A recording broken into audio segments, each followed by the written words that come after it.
Shalom, selamat malam sahabat-sahabat podcast iPhone. Terima kasih sudah mau mengunjungi channel ini. Ya, kami berharap jangan lupa untuk subscribe, like, komen, dan juga share. Kami selalu berharap acara ini selalu menjadi acara kesayangan teman-teman semua. Dan juga pastinya apa yang disampaikan dalam obrolan-obrolan santai ini akan bermanfaat dan pastinya tidak akan sia-sia untuk dikunjungi. Ya, malam ini teman-teman sahabat podcast akan ditemani oleh saya, Seventina Hareva. Ya, malam hari ini dalam obrolan santai kita akan kedatangan bintang tamu yang sangat spesial pastinya. Penasaran siapa orangnya? Inisialnya itu adalah I. Ya, siapa lagi kalau bukan Kak Irwan Lombu. Halo, Shalom Kak Irwan. shalom, Malam. shalom, Seven. Shalom Kak. Gimana kabarnya, Dek? Ya, oh puji Tuhan baik Kak. Kakak apa kabar?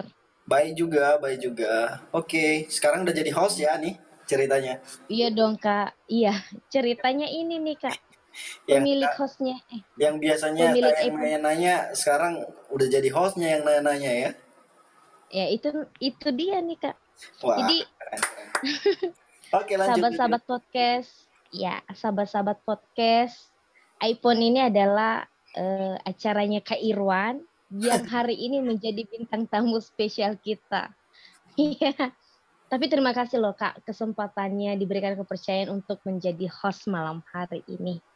Oke, Kak Irwan, sahabat-sahabat podcast iPhone sebenarnya penasaran banget dengan Kak Irwan nih. Wah, Biasanya, apa ini yang penasaran biasanya nih? penasaran tentang banyak hal sih Kak. Kakak itu kan orangnya katanya cuek, terus katanya juga kakak itu terlalu suka diem, Hmm, tapi diam-diam berisi sih kalau menurut saya. Ya nggak sih Kak? itu kan Iya dong, menurut Seven, belum tentu menurut orang lain gimana. iya sih. Tapi melihat kakak dari jauh, aku itu kagum loh sama kakak. Wih, thank you. Iya, jadi gini, Hmm, saya oh tidak, tidak nanti saya sudah terlalu terburu-buru ingin bertanya-tanya dengan kakak. Kita mau berkenalan dulu dengan Kak Irwan ini. Silakan Kak. oke, oke. Kayaknya Seven udah nggak sabaran lagi mau nanya-nanya saya ini. Iya, Jangan menjebak saya nggak ya. sabar. Iya Kak, silakan Kak. Baik, terima kasih. Halo teman-teman semuanya yang ada di podcast saya yang hari ini hostnya Seven. Halo juga buat Seven, thank you sudah jadi host hari ini. Perkenalkan, nama saya Irwan Lombu. Saya berasal dari Kepulauan Nias, Sumatera Utara. Saya sekarang pelayanan di Jakarta Selatan. Ya mungkin sekilas itu sih, status saya belum nikah. Jadi buat teman-teman saya belum nikah ya. Jadi saya bukan bapak-bapak. Oke, silakan. Perkenalan. Oh, masih pemuda Kak. Umur masih muda Ya, gitu, masih muda. oh iya. Jadi teman-teman masih muda dan belum menikah. Ini menarik juga ya. Jadi bisa bisa mendaftar, tapi kayaknya wajah Kak Irwan ini sudah ada yang punya, sepertinya. Oke. Oke, teman-teman semua. Oke, Kak Irwan, Iya deh. saya mendapat satu informasi tanggal 5 Maret nih ya, 2021 Kak Irwan itu wisuda. Jadi kakak menyandang gelar STH. Betul? Apa salah? Iya, betul sekali. Tanggal 5 Maret 2021 itu angkatan saya itu di wisuda. Sebetulnya kami itu di wisuda tahun 2020, cuman karena ada beberapa hal dan akhirnya tertunda juga dipengaruhi oleh keadaan Indonesia yang saat ini ada pandemi. Makanya saya dan teman-teman itu adalah angkatan COVID, angkatan Corona. Jadi kami di wisuda di masa-masa Corona. Gitu deh kira-kira. Oh, angkatan Corona, tapi tidak apa-apa Kak. Ada hal lain lagi yang menarik nih dari kakak nih. Selain daripada lulusan teologi ya, ternyata kakak ini diinformasikan adalah lulusan terbaik atau cum laude. Bener ya kak? Ya, saya lulusan cum laude, saya adalah lulusan terbaik nomor 2 di kampus waktu itu. Wow, keren. Nggak sombong Jadi sih. mau kan? Iya, bukan sombong, tapi memang keren sih. Aku juga pengen, mana tahu nanti jadi cum laude juga. Ya udah, Cemelo dari belajar belakang. baik-baik lah. Kalau kalau mau jadi lulusan terbaik, intinya belajar baik-baik, jangan menyanyiakan waktu. Oh iya Kak, thank you. Yoi. Ya, Kak, berbicara tentang lulusan terbaik nih ya, jadi sarjana teologi. Ini menjadi seorang sarjana teologi ini cita-cita atau pelarian seperti kebanyakan orang pada umumnya menjadikan sekolah pendeta itu sekolah apa namanya sekolah pilihan terakhir karena nggak ada biaya atau segala macam. Kakak sendiri bagaimana? Ya awalnya sih saya menganggap ini adalah sebuah pelarian. Ya karena jujur saya tidak pernah berpikir untuk masuk teologi. Karena ketika saya masih sekolah di tingkat SMK itu, karena saya adalah SMK, lulusan SMK gitu tahun 2015, saya itu termasuk siswa yang lumayan berprestasi. Jadi selama 3 tahun saya di SMK itu saya menyandang juara satu. Nggak sombong sih, cuman ya cerita aja gitu loh. Jadi saya lumayan berprestasi. Jadi saya nggak pernah berpikir bahwa saya akan masuk sekolah teologi. Karena dulu saya pernah berpandangan bahwa orang-orang yang pergi jadi hamba Tuhan itu nggak ada uangnya gitu loh. Saya pernah menjudge demikian. Tetapi dalam Tuh, perjalanan saya menyadari bahwa itu bukan sebuah pelarian bagi saya, tetapi itu adalah sebuah panggilan. Jadi kalau Tuhan sudah memilih, tidak ada kata no, katakan saja yes. Itu sih deh kira-kira. asik. Katakan saja yes. Ya. Ya, tadi saya tertarik dengan apa namanya cerita di masa lalu ya. Kita agak masuk ke masa lalunya Kak Irwan. Dulu Kak Irwan ternyata siswa berprestasi. Lumayan apa benar-benar berprestasi nih Kak. Jadi saya agak bingung nih. Lumayan. Biasanya kalau lumayan itu mungkin nomor 2, nomor 3. Atau kakak sebenarnya nomor 1 tapi agak sedikit merendah menggunakan kata lumayan nih. Ya mungkin saya pakai Nomor kata 1 apa nomor 2 sih Kak? Nggak, kalau dulu saya SMK itu jujur aja, saya selama SMK itu kan 3 tahun. Jadi itu kan ada berarti ada 6 semester ya. Ada 6 semester berarti kan 3 tahun itu. Selama 6 semester itu saya menyandang juara satu gitu. Juara satu di Wow. kelas dan juara satu umum di SMK. Wih, keren Kak. Ih, jadi tertarik ini. Oh, jadi biasanya siswa berprestasi itu ya Kak ya. Hmm. Yang saya tahu apalagi juara satu umum, juara satu kelas, yang ada di pikirannya ada belajar, terus bermain dibatasi, bahkan tidak suka bermain, tidak suka bergaul, bahkan makan pun lupa. Apa Kakak juga melakukan hal yang sama? Atau memiliki sistem yang berbeda seperti itu? Ya kalau saya mungkin nggak se ekstrim gitu juga sih ya, nggak kayak lupa makan lah, akhirnya lupa bergaul atau lupa bermain. Kalau saya cukup menikmati masa-masa di SMA itu saya bermain, saya juga hobi main volley kan, jadi sering main volley juga tiap sore ya main volley. Bergaul juga banyak juga berteman dengan orang, ya makan makan seadanya apa yang ada ya saya makan. Cuman saya itu orangnya ketika di dalam ruangan kelas, saya itu serius memperhatikan apa yang disampaikan oleh guru.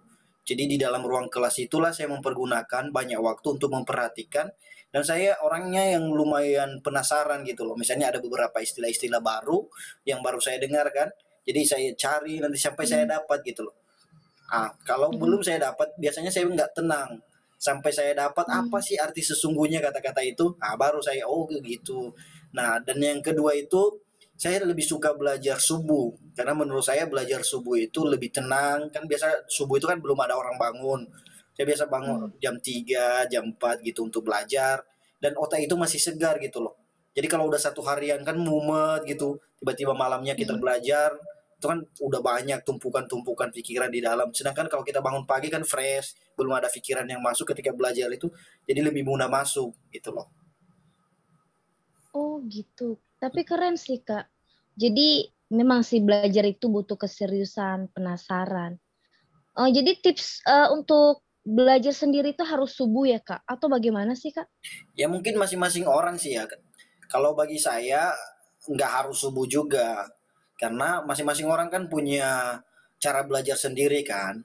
Jadi Mm-mm. bagi saya ketika kamu mau belajar dengan sungguh-sungguh, temukan cara belajarmu. Misalnya ada orang yang suka belajar pakai headset, dengar musik, ada orang yang ketika belajar suka yang ribu-ribu jalan sana jalan sini gitu loh. Nah, kalau saya termasuk tipe orang yang belajar subuh.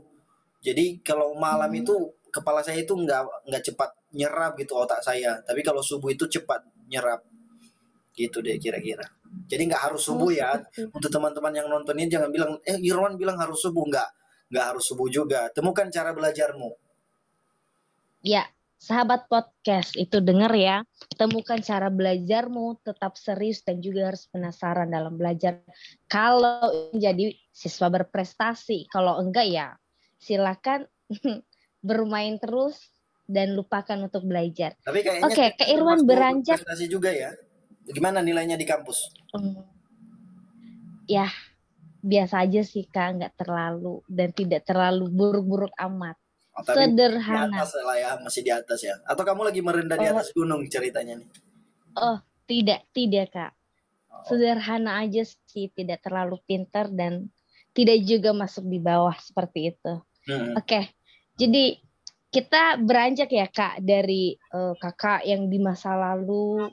Nah, setelah selesai SMK kan pasti ada apa namanya itu suatu perencanaan untuk pergi melanjut kuliah. Nah, kakak kan tadi masuk di sekolah teologi. Biasanya sekolah teologi itu kan tinggal di asrama, ngurus diri sendiri. Berbeda lah ketika kita berada di samping orang tua. Nah, bagaimana perasaan kakak setelah meninggalkan orang tua pada waktu itu? Sedih, galau, atau bagaimana?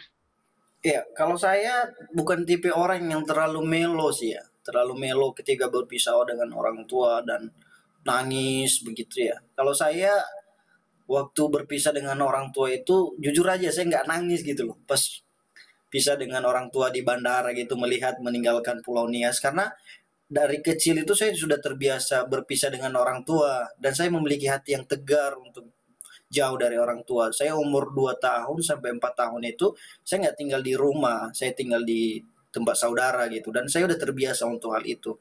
Jadi ketika berpisah beranjak dari Nias ke Jakarta itu saya nggak merasa terlalu jatuh begitu nangis satu harian di asrama nangis peluk bantal dan nggak bisa kerja apa-apa gitu. Ya udah kalau saya ya udah menikmati dan saya punya pemikiran bahwa saya pergi dengan tujuan dan saya harus pulang membuktikan bahwa saya berhasil gitu. Wow, keren juga ya Kak. Heeh. Tapi kebanyakan kan ada orang itu pergi jauh dari orang tuanya pasti nangis, sedih.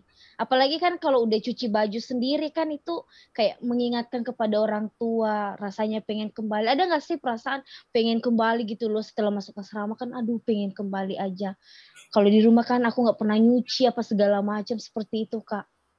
Kalau kembali ke kampung halaman sih nggak ada kepikiran waktu itu ya. Tapi kalau Mm-mm. berpikir untuk keluar dari asrama dengan berbagai kan di asrama itu banyak peraturan berbagai peraturan kan. Sedangkan yang Mm-mm. dulu hidup saya itu ya udah free gitu tanpa aturan yang terlalu mengikat. Secara di asrama itu jam tidur, jam makan, eh, jam nyuci, segala macam jam ibadah, bahkan jam bangun pun kan diatur. Sedangkan kalau di rumah kan nggak diatur seperti itu. Jadi saya nggak pernah berpikir akan kembali ke kampung halaman. Tapi yang pernah saya pikir adalah keluar dari asrama gitu ya. Terlalu banyak aturan yang membebani. Itu kan awal-awal gitu. Memang asrama inilah ya menjadi satu beban bagi mahasiswa. Kalau Saya bagi juga saya menjadi ngerasain hal sebuah yang sama kenangan sih, sih Kak. dek. Karena saya udah lalui jadi menjadi sebuah kenangan, nggak beban lagi. Oh iya, tapi kami yang menjalani masih beban. Tapi di Iya, masa corona ini setelah meninggalkan asrama juga kangen sih, Kak. Kangen suasananya kan rame itu. iya Ya, betul. seperti itu. Nah, sekarang kita terus melanjutkan perbincangan yang lebih menarik lagi ya, Kak. Wow. Nah, di dalam apa namanya proses perkuliahan ini kan pasti butuh biaya, butuh dana. Hmm. Dan saya mendapat informasi Kak Irwan ini ternyata adalah anak sulung. Anak sulung itu biasanya kan jadi tulang punggung keluarga yang ngebantuin orang tua. Sedangkan Kak Irwan sendiri dalam sekolah teologi yang tidak mendapat apa-apa, tidak memiliki pendapatan. Nah, biaya kuliah kakak sendiri itu berharap dari orang tua kah? Atau dari hal-hal lain? Kalau pekerjaan sudah pasti tidak ada lah ya. Bagaimana dengan itu, Kak? Iya, kalau saya secara pribadi itu, saya pas masuk di sekolah teologi yang kampus saya itu, saya dari semester 1 itu udah ada orang yang menolong, yang biasa kan diistilahkan sebagai sponsor kan. Jadi saya sudah dapat sponsor itu dari saya semester 1. Udah ada yang ngasih biaya kuliah, ngasih biaya makan di asrama.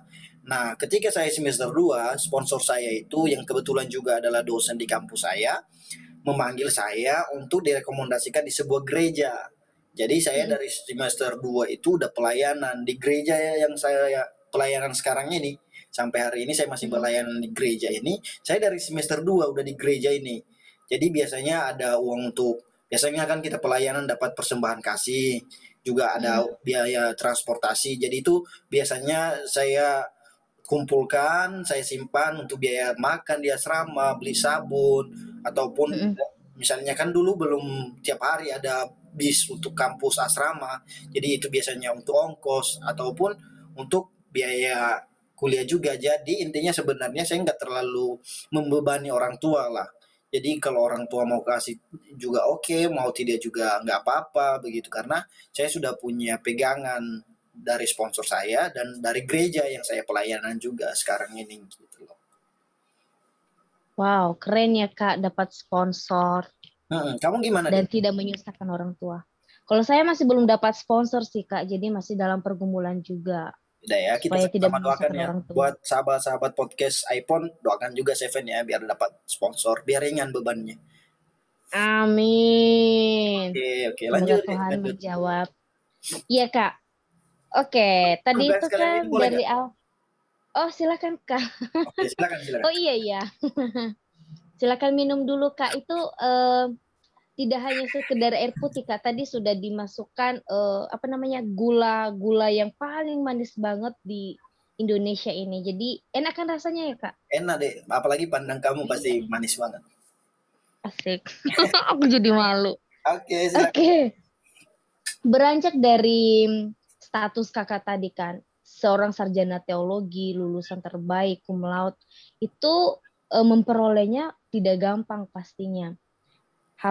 Banyak hal yang Kakak lalui, banyak proses. Nah, kita penasaran nih, selama 5 tahun perkuliahan, pasti Kakak mengalami banyak proses dan kita penasaran tentang satu hal, titik terendah yang Kakak pernah rasakan, hal yang paling pahit Kakak rasakan untuk meraih hal terbaik itu. Ya mungkin awal-awal sih. Awal-awal itu adalah titik di mana karakter dibentuk, yang biasanya hidup bebas, hidup di mana banyak kawan, di mana kita dihormati, disegani, tetapi ketika kita masuk di titik di mana kita bukan siapa-siapa, kan kita masih mahasiswa baru.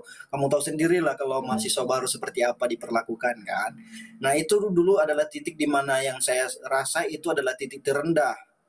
Nah, ketika saya menghadapi titik terendah itu, biasanya kan waktu saya sekolah itu saya dulu sudah punya motor. Jadi dari rumah ke sekolah itu biasanya saya naik motor kan. Nah, ketika sampai di asrama, ternyata dari asrama sampai kampus itu jalan kaki. Jadi itu ada 1 tahun saya jalani jalan kaki dari asrama ke kampus, kampus asrama. Dari asrama sampai kampus itu ada kali 12 kilo. Nah, 12 kilo kali 2, 24 kilo 1 hari. Kali 5 hari. Jadi kamu hitung sendirilah 24 kali 5. 100 lebih, 100 kilo lebih dijalani. Jadi itu yang saya merasa, wah ini kayaknya terlalu berat buat saya deh. Saya harus keluar dari tempat ini. Padahal saya tidak menyadari bahwa itu adalah proses pembentukan karakter. Yang kedua adalah, boleh 2 atau 1 aja? Oh lanjut aja Kak. Jadi aku itu lagi terkesan nih mendengarkan cerita Oke, Kakak. titik terendah yang pernah saya alami adalah ketika saya terjun pelayanan gitu. Disitulah karakter saya benar-benar dibentuk karena berhadapan langsung dengan jemaat gitu kan, bukan berbeda dengan teori-teori yang dibagikan di kampus. Nah, ini untuk teman-teman yang belajar teologi ini, yang akan praktik atau yang akan pelayanan baik 2 bulan ataupun 6 bulan ataupun 1 tahun. Nah, untuk kalian persiapkan diri dengan baik, karena teori-teori yang dibagikan di kampus itu tidak semuanya mewakili apa yang akan kita hadapi di lapangan. Jadi titik di lapangan yang saya hadapi, itulah yang saya merasa, oh ternyata ini titik terendah hidup saya. Nah, ketika saya hadapi itu, itulah yang membentuk karakter saya menjadi lebih dewasa untuk berpikir, menjadi lebih bijak untuk bertindak. Nah, belajar juga untuk berorganisasi dan segala macamnya. Ya begitu kira-kira deh. Oh, titik terendahnya itu dalam pembentukan karakter ya, Kak? Dalam Oh, saya termasuk orang yang emosional. Jadi ketika masuk di asrama yang oh, harus memang kita berhadapan dengan karakter senior dan karakter teman-teman yang berbeda kan itu pastinya bentrok kan, karakter keras dengan keras bentrok kan bisa saja gitu terjadi. iya sih. Tapi sepatu kakak ada berapa kali ganti ya? Selama Ya di kan kampus jalan kaki terus. Sekali seminggu ganti sepatu kali ya? enggak sih karena waktu jalan kaki itu kita pakai sandal dari asrama. Oh, pakai Kita sandal. pakai Kirain kan sepatu. pakai sepatu. Kasihan Sepatu itu sepatunya kita sih, Kak. tenteng ataupun kita masukkan dalam tas. Oh, Tapi ada banyak juga teman-teman yang biasanya tinggalkan di kampus gitu Gus. Sepatunya udah duluan di kampus, orangnya masih di jalan. pantes channelnya di apa sih? Di Cepel ya? Agak ada aroma-aroma wangi seperti itu, Kak. Iya, iya. Oke lah. Oke, oke. Ya, itu titik terendahnya tadi ya, Kak. Di dalam apa namanya itu proses perkuliahan sendiri ada tantangan yang dihadapi untuk menjadi seorang cum laude atau seperti apa, Kak? Ya sebenarnya kalau untuk jadi cum laude tantangan yang dihadapi paling persaingan dengan teman-teman. Tapi kalau di kampus kan persaingannya persaingan sehat kan. Jadi Mm. berbeda dengan di luar gitu bersaing secara politik atau ada suap menyuap. Tapi kalau di kampus teologi kan memang murni kan. Ya udah kita Mm. bersaing secara sehat dengan teman-teman. Dan sebenarnya ketika saya masuk cum laude itu nggak pernah saya harapkan sebelumnya saya bisa jadi cum laude. Mhm. Karena Mm. di suatu titik di mana tadi yang saya katakan itu titik terendah saya ketika saya pergi pelayanan itu, saya mendapat nilai yang di bawah teman-teman gitu. Lumayan Mm. kecil lah gitu dibanding teman-teman yang lain, bahkan ada teman-teman yang lebih lebih tinggi nilainya daripada saya. Makanya saya nggak pernah berpikir bahwa suatu saat saya akan cum laude. Walaupun memang dari semester-semester sebelumnya itu saya lihat nilai saya kan besar-besar. Tetapi ketika saya Mm. sampai di titik saya mendapatkan nilai dari pelayanan itu, saya merasa bahwa saya tidak akan masuk daftar. Makanya ketika saya dinyatakan oleh dosen yang membacakan itu menjadi lulusan terbaik nomor 2, saya kaget juga. Jadi nggak pernah nyangka gitu loh, nggak pernah nyangka masuk nomor, tiba-tiba dibacakan di depan Irwan masuk nomor 2 lulusan terbaik itu kan sesuatu hal yang saya tidak pernah harapkan karena titik itu. Mungkin di awal-awal masuk kuliah ya, awal masuk kuliah semester 1, 2, 3, 4 gitu masih berharap karena saya lihat nilai-nilai saya bagus dibanding dengan teman-teman yang lain gitu. Tapi ketika saya sampai di titik pulang dari pelayanan itu saya lihat nilai saya, bahkan orang-orang yang biasa di bawah saya nilainya itu, nilai pelayanan mereka, mereka pulang itu ada yang dapat A, ada yang amin.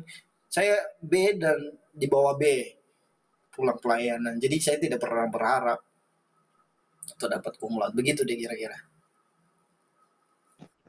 Oh. Halo? Tes 1, 2, 3, Ya, pagar? masih kedengaran deh. Ya. Oh, Intinya masih. kalau mau jadi lulusan terbaik belajar dengan sungguh-sungguh saja. Pasti akan Iya. banyak tantangan itu pasti ada. Mulai dari tugas-tugas yang bikin kepala mumet. Mungkin kamu sekarang sedang berhadapan kan dengan tugas-tugas yang Iya, banyak. Kak.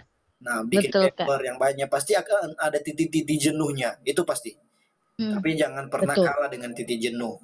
Jenuh itu pasti ada, tapi jangan pernah kalah dengan titik jenuh. Gitu deh. Iya. Jangan pernah kalah dengan titik jenuh, sahabat podcast. Jangan pernah kalah dengan titik jenuh. Itu keren juga ya Minum kalimatnya ya. lagi ya. Nanti Haus saya. saya jadikan status, Kak. Oh iya, Kak. Silakan minum. Tadi sudah ditambahkan madu, Kak, di sana. Oh iya. Cuman tidak berwarna madunya. Oke, Madu silakan. jernih. Iya, Kak. Iya, tadi Kakak sempat menyinggung pulang pelayanan. Mungkin ini berbicara tentang praktek 1 tahun kali, Kak. Hmm. Nah, praktek 1 tahun itu saya dengar-dengar informasinya tidak mudah, banyak tantangan, banyak persoalan yang dihadapi. Nah, di dalam praktek 1 tahun itu, seberapa besar sih prosesnya membentuk karakter kakak, atau seberapa banyak juga tantangan yang dihadapi, tetapi bisa dilewati dengan baik? Ya praktek 1 tahunnya itu adalah masa kita langsung berhadapan langsung dengan jemaat gitu loh. Jadi Mhm. walaupun memang kita mendapatkan nilai yang bagus di kampus, tapi itu tidak menjadi jaminan ketika kita terjun langsung ke jemaat.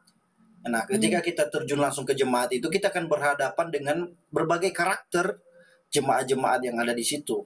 Ada yang jemaat yang keras, ada jemaat yang melo, ada jemaat yang ingin diperhatikan, ada jemaat yang mudah tersinggung.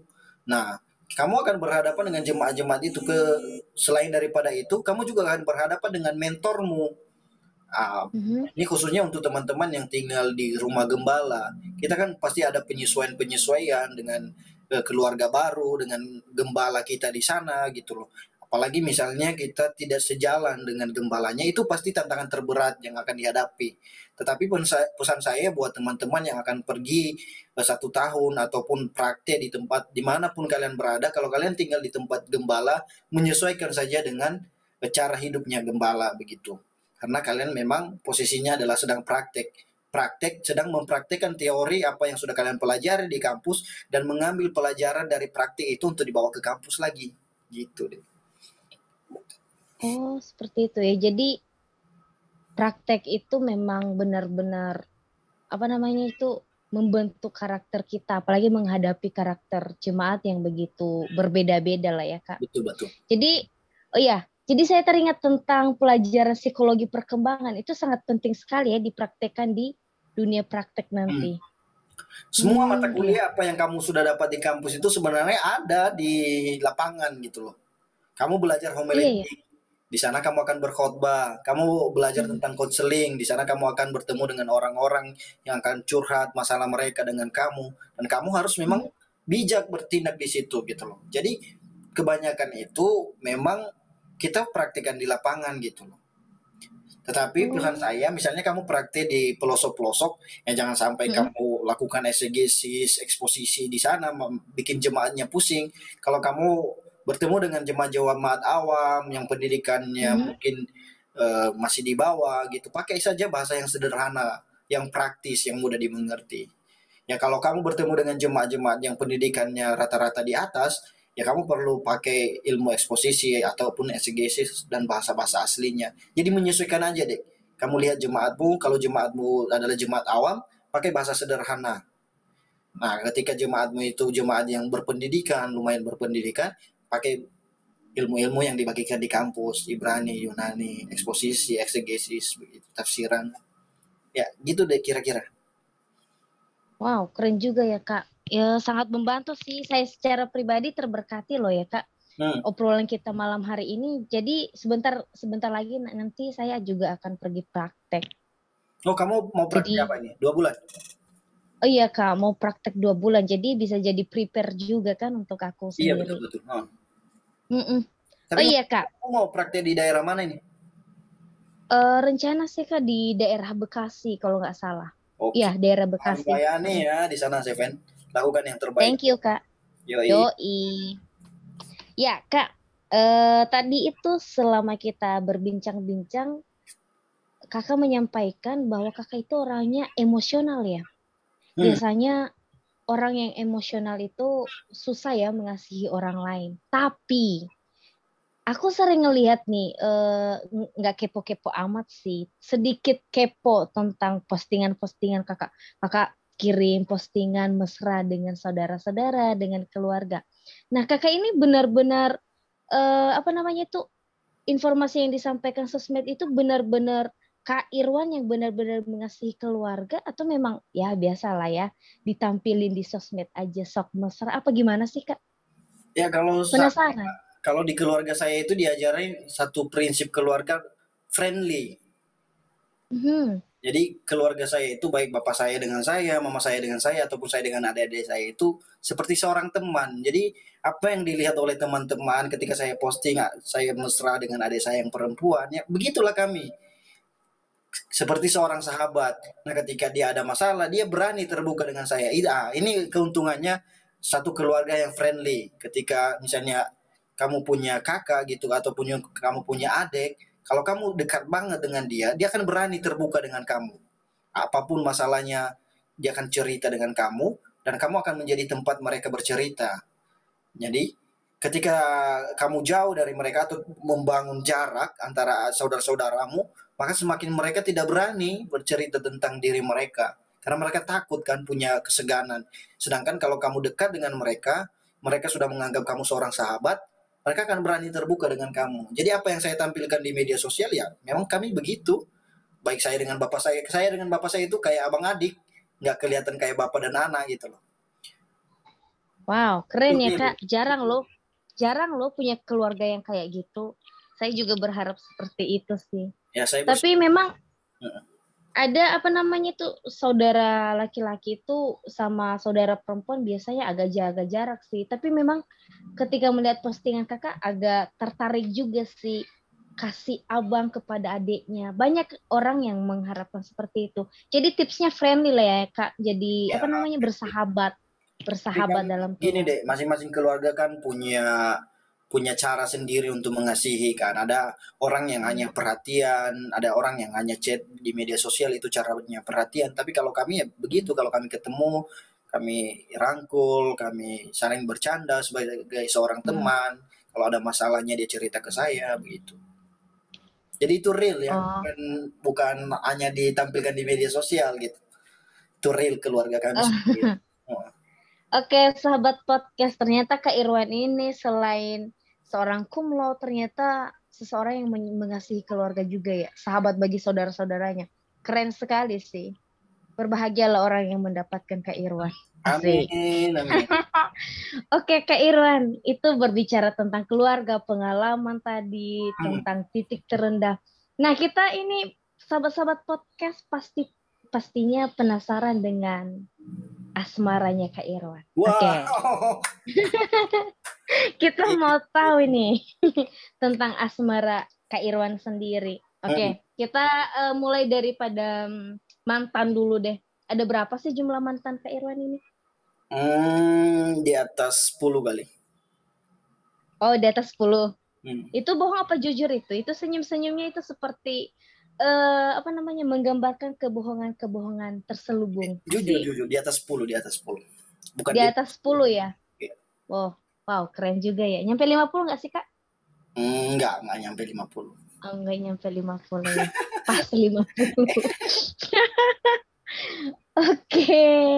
Selama pacaran, biasanya kakak itu punya hubungan 1 minggu, 2 minggu, 1 tahun, 2 tahun, apa 10 tahun? Berbeda-beda sih dari semua itu, ada yang sebulan, ada yang setahun, ada yang 2 tahun, ada yang seminggu mungkin ada kali. Lupa saya. Oke. Keren juga. Kakak biasanya kalau menjalani hubungan kasmaran itu disakiti apa menyakiti? Kan biasanya antara menyakiti dan disakiti. Biasanya sih laki-laki suka menyakiti ya. Memang perempuan ini tertindas. Ya, sifat dasar manusia itu sebenarnya nggak mau disalahkan.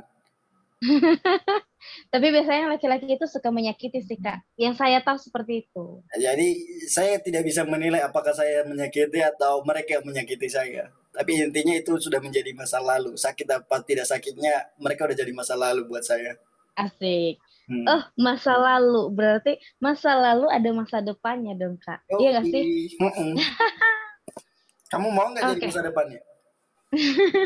Mau banget. Tapi silakan mendaftar. Takut pacarnya marah nanti Kak. Oh. Masa depan kakak siapa sih Kak? Ada nggak sih? Masa depan maksudnya apa? Rahasia. Kan kita lagi bicara kasmaran, otomatis ya masa depan ya dia gitu loh. Maksudnya atau rahasia? Pacar yang sekarang. Pacar yang sekarang. Atau rahasia? Enggak sih, udah bisa terbuka dengan orang. Pacar saya itu jadi ngomong dengan saya saat ini, namanya Seventina Areva. Itu pacar saya. Itu nama saya Kak. Oh, nama kamu. Oh, aku jadinya. Oh, aku. Mau kan? Mau banget. Oke, oke deh, oke. Siap-siap aja ya. Oh, berarti Ya, soalnya aku udah udah yang nggak punya main-main sahabat ini. podcast. Nggak mau cari pacar lagi aku, mau cari calon ibu gembala.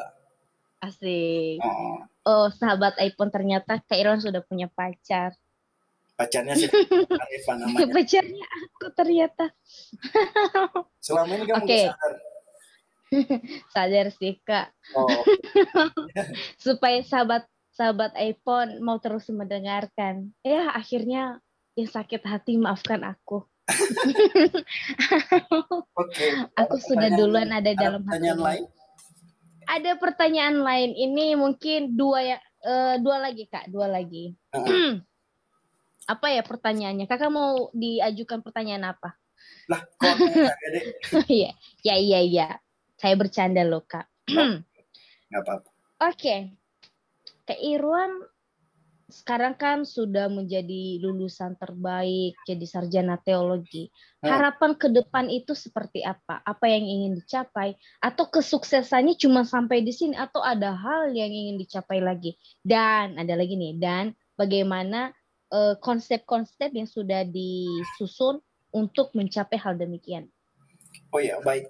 Awalnya saya berpikir bahwa ketika saya lulus dari sekolah teologi atau kampus yang saya kuliah itu, awalnya saya berpikir saya akan langsung ambil S2 karena dengan Hmm? nilai yang ada sangat mendukung. Tetapi setelah saya berpikir-pikir kembali, ketika saya langsung melanjutkan S2, maka Hmm? akan membuat saya susah untuk masuk terjun dalam pelayanan karena saya udah merasa udah punya title kan. Nah, dengan itulah Hmm? saya mengambil satu tindakan bahwa saya akan masuk dalam pelayanan dulu. Jadi nanti kemungkinan bulan-bulan Juli ini saya akan diutus jadi evangelis, akan menjalani masa-masa evangelis, masa vikaris, dan diteguhkan jadi pendeta. Nah itu yang akan jadi planning ke depan. Kalaupun suatu saat Tuhan akan izinkan saya pegang jemaat, saya akan menjadi gembala jemaat. Tapi kalau misalnya periodenya ini sudah selesai, saya ada rencana mau lanjut studi. Mau lanjut studi. Oh, seperti itu. Tapi jangan lupa loh, sebelum saya studi saya Ah. menikah. Oh iya Kak. Hmm. Oke, aku tunggu. Oh, kamu yang nunggu nih. Oke, silakan. Kamu yang Ya nunggu, mana saya tahu yang kan nunggu aku nih. jadi orangnya. Apa Kak? Kamu yang nunggu atau saya yang nunggu nih? Seharusnya kakak sih yang nunggu, soalnya aku juga masih kuliah Kak. Oh, Oke, kita nggak usah berlama-lama di sana. nah, Oke, berarti kakak punya apa namanya planning-planning yang sudah tersusun rapi ya untuk ke depan. hmm, Nah, ini yang terakhir nih Kak. hmm. Terakhir, apa pesan-pesan yang ingin kakak sampaikan untuk sahabat-sahabat iPhone? Oke, pesan saya untuk teman-teman sekalian adalah jangan pernah menyerah dalam hidup. Karena kegagalan terbesar kalian adalah ketika kalian menyerah. Ketika kalian gagal dan mencoba lagi, itu belum kegagalan. Kegagalan adalah ketika kalian berhenti untuk mencoba. Wow, Nah, itu. Itu pesan saya untuk kalian semuanya. keren. Jangan pernah berhenti. Jangan pernah menyerah ya. Ya, jangan pernah menyerah dan jangan pernah berhenti mencoba. Asik. Hmm. Oke, sahabat-sahabat iPhone, jangan pernah berhenti menyerah. Kok jangan berhenti Jangan pernah menyerah deh? menyerah. Jangan pernah menyerah dan jangan pernah berhenti Mencoba. mencoba. Iya. Oke, Gantian dong. sahabat-sahabat, Gantian dong. apa Kak? Gantian. Gantian, Pesan kamu gantian apa untuk ini? sahabat-sahabat iPhone apa nih? Oh, pesan aku untuk sahabat-sahabat iPhone, apa ya? Dari obrolan malam hari ini sih, saya tertarik untuk menjadi seseorang yang berprestasi tadi. Hmm. Tetap penasaran dan serius, tapi santai. Nah, itu tadi. Terus temukan cara belajarmu. Itu keren banget loh ya. Dan apa tadi itu pesan terakhir itu juga dari Kak Irwan itu mantap banget. Jangan pernah menyerah. Karena saya juga orang yang suka menyerah dan selalu dimotivasi oleh Kak Irwan untuk selalu bangkit. Terima kasih loh Kak Irwan. Yoi, sama-sama. Aku selalu semangat kalau Kak Irwan selalu memberikan nasihat, motivasi. Keren. Oke, Oke, sahabat-sahabat iPhone, cukup sekian ya perbincangan kita Belum selesai pada nih kita malam ini. hari Wah, ini. padahal pengen lama-lama loh saya loh. Tapi ini masalahnya timernya, Kak. Waktunya sudah menunjukkan pukul 23. Kapan-kapan lagi ya, Seven jadi Jadi, host ya kalau ada tamu yang lain ya. siap, Kak. Thanks ya, Kak, sudah mempercayakan pada malam hari ini untuk jadi host di Yoi. iPhone. Belajarlah untuk ngobrol, untuk berkomunikasi gitu loh. Siap, Kak. Oke, Kak. Jadi kita selesaikan ya, Kak ya? Oh iya, Mudah-mudahan kamu jadi lulusan tunggal.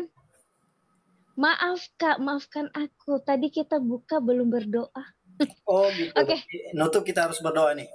harus berdoa. Jadi yang doa ya, Kak Irwan lah, silakan. Tamunya yang doa ini. Iya, tamunya. Seperti iya. itu sih harusnya. Oke. Untuk teman-teman sekaliannya, untuk Seven kita bersatu dalam doa. Kami bersyukur kepadamu Tuhan, waktu malam hari ini Kau izinkan kepada kami untuk berbagi cerita dari pengalaman hidup Tuhan, pengalaman hidup hamba-Mu dalam perjalanan. Engkau yang memberkati Tuhan, teman-teman yang mendengarkan, kiranya apa yang kami bicarakan malam hari ini juga bisa menjadi semangat buat mereka, motivasi buat mereka untuk menjalani hidup, bahwa dalam hidup pasti akan banyak tantangan yang akan dihadapi. Tetapi satu hal Tuhan, jangan pernah kami menyerah dan jangan pernah kami berhenti untuk mencoba dan terus mengandalkan Tuhan dalam kehidupan kami. Kau yang menolong kami Tuhan, Kau menolong teman-teman, sahabat-sahabat yang menonton video ini, jadikan mereka terang dan garam bagi dunia ini Tuhan. Terima kasih Tuhan Yesus, di dalam nama-Mu Engkau memberkati kami semua. Haleluya. Amin. Amin. Amin. Thank you ya, Kak. Shalom. Shalom. Jangan lupa subscribe. Subscribe. Sarangyo. Subscribe. Subscribe.